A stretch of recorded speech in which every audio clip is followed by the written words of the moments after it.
Okay, let's go look at this house. I walk in and I'm like, open the, and then the smell. The smell. We go downstairs. The wife and I go one direction. The husband goes the other way. And he's like, Maria.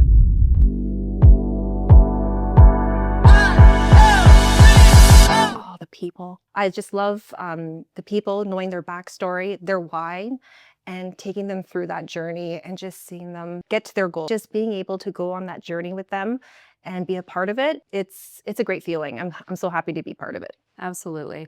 I agree. It comes down to the people, and I'm always amazed that this is one job where you will walk away with new friends. Often you shut the door on your job and you go home and you do your thing, and here I find that it intersects constantly. We owe it to our clients. Mhm. It's the biggest financial decision that they're making in their entire life. And it doesn't matter whether it's, if they're first-time buyer, if they're downsizer, rules change, laws change, technology has changed. It's our duty to stay on top of it. I think we owe it to ourselves as well. I want to be in this job. I want to love this job until the end. I don't think there's a real retirement age for realtors. I think we just keep going. But I think we need to stay engaged in our business and we need to know it well. That's really close to my heart. That one, I find it so special. It's a transition. Oftentimes there's health considerations. They're moving, into seniors home, moving in with family, and there's a family home that needs to be taken care of, and their adult children are often involved, and they're working full time and they don't have time to deal with everything. I really do care about it, and it's been great.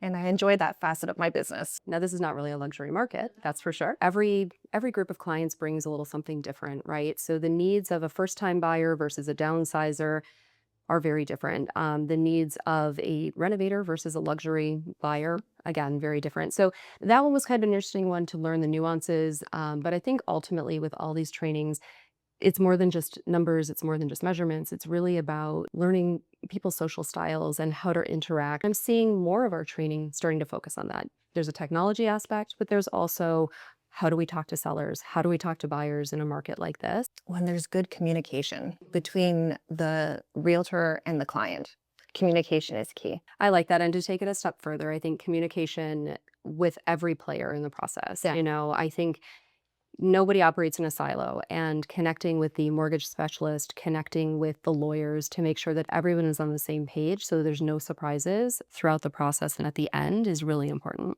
You have to do what's right for you and your family. There is never a perfect time to buy. First of all, work with a realtor, crunch the numbers and know what your goals are and see if it is the right time to buy. You can't time the market. And I would say be prepared. You want to start early. So even if this isn't the right time now, but it's in your 2-year plan, connect with a realtor, connect with a few, go to open houses and get an idea of the value for the dollar in your market. Interview agent. This is a huge financial transaction and you need to make sure you trust who you're working with. Oh my gosh, she's a goofball. Yeah, she's super funny. Yeah. She has a very professional persona, certainly, and she does a lot within the community. Yeah. She provides a lot of education to realtors across the community as well. And then you get to know her one-off and you're like, she has such a goofy, funny side. But I think it's not so much what we don't realize about Joe. I think it's what our clients don't realize, and it's his background.